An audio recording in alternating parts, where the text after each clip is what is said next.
जी नमस्कार। इस समय हम बलिया नगर विधानसभा की तमाम समस्याएं, तमाम मुद्दे, ज्वलंत जो मुद्दे इस समय हैं, उस पर विशेष बातचीत करने के लिए हमारे साथ अजय राय मुन्ना जी हैं। आपका परिचय बताते चले कि आप आम आदमी पार्टी के पूर्व विधानसभा प्रत्याशी भी रहे हैं। वर्तमान में आप बलिया से आम आदमी पार्टी का नेतृत्व कर रहे हैं और आप प्रखर होकर, मुखर होकर हर मुद्दे पर आपको अपनी बातों को रखते हैं और आप एक सामाजिक कार्यकर्ता के रूप में भी समाज की आप सेवा करते हैं। आज सबसे पहले तो 2026 की शुरुआत हो चुकी है। जनवरी का आज 3rd डे है। स्वागत है आपका, मंगल कामना नव वर्ष की। ये आपको भी और आपके चैनल के माध्यम से, आपके चैनल को जितने देखने वाले लोग हैं, मैं पूरे जिले वासियों को, पूरे प्रदेशवासियों को, पूरे देशवासियों को नए वर्ष की बहुत बहुत बधाई, ढेर सारी शुभकामनाएं देना चाहता हूँ। अभी देखा जाए कि जिस तरह से 2026 का सेलिब्रेशन हुआ, काश वो सेलिब्रेशन जूही चौपाटी के रूप में हुआ होता। अंतिम साल चलने को है और अभी तक जूही चौपाटी नहीं बनी। क्या कमेंट रहेगा आपका? देखिए, अभी तो कई साल से जुहू चौपाटी बलिया को बनाया जा रहा है, लेकिन अभी हम लोगों ने पेपर में पढ़ा था कि कितना करोड़, 16 कुछ करोड़ का जो है कि बजट पास हो गया है, जो कि ये कठन नाले को जूही चौपाटी बनाया जाएगा।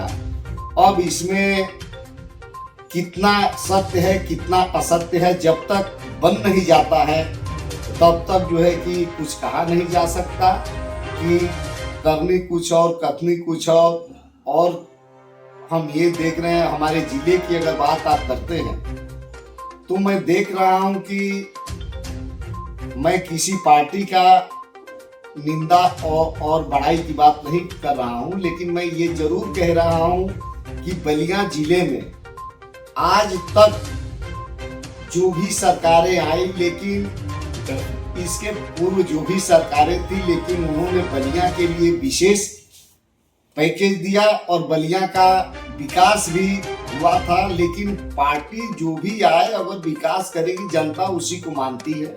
लेकिन आजकल जो मुद्दे चल रहे हैं, हिंदू मुस्लिम बिरादरी वाद में जनता को नेताओं द्वारा ये बांटा गया है, लेकिन इसकी मैं घोर निंदा करता हूं। हमारे अंदर और लोगों के प्रति भाव को ये जगाना चाहिए कि मानवता होना चाहिए, बिरादरी नहीं होना चाहिए, जलन नहीं होना चाहिए। एक मानवता के रूप में तभी जो है कि हमारा भारत सोने की चिड़िया और विश्व गुरु बनाया जा सकता है। अभी देखा जाए कि जिस तरह से कहा जा सकता है कि हमारे यहाँ अभी मेडिकल कॉलेज तक नहीं आ पाया, स्वास्थ्य सुविधाएं काफी यहाँ पर लचर है, कार्डियोलॉजिस्ट से लेकर तमाम तरह के यहाँ पर डॉक्टर्स की कमी है। दूसरा एक मुद्दा है कि हमारे यहाँ जेल की लंबे टाइम से दिक्कतें हैं। हमारे जो जिले के लोग हैं वो परेशानियों में चलते हैं। गर्मी में, खासकर ठंडी में लोग लोहे की गाड़ियों में आते हैं, जाते हैं, घंटों लग जाते हैं, लोगों को मिलना होता है। तो इन मुद्दों पर क्या ऐसा नहीं लगता है कि सरकार कहीं ना कहीं उसका जो ध्यान है वो आकर्षित नहीं हो रही है, विमुख है सरकार? देखिए, जेल कई सालों से जो है कि हटाया गया है यहाँ से और उसको बंद कर दिया गया।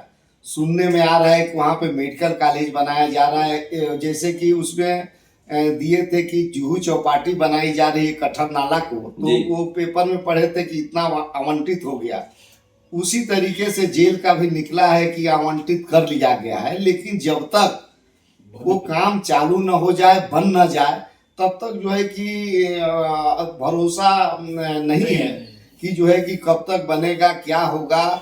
क्योंकि और इसके मुआवजे में जनता को बहुत परेशानियां झेलनी पड़ रही है। जो हमारे मुलजिम हैं उनको जो है कि यहाँ से दूसरे जिले ले जाने लाने में बहुत परेशानी है, और उसके साथ जो गार्जियन है, गार्जियन को इतना परेशानी हो रही है कि इस ठंड में या गर्मी में आना जाना बहुत मुश्किल है, डबल खर्च, और इसके बाद कोई सुविधा न मिलना, ये दुर्भाग्य की बात है हमारे जिले के लिए।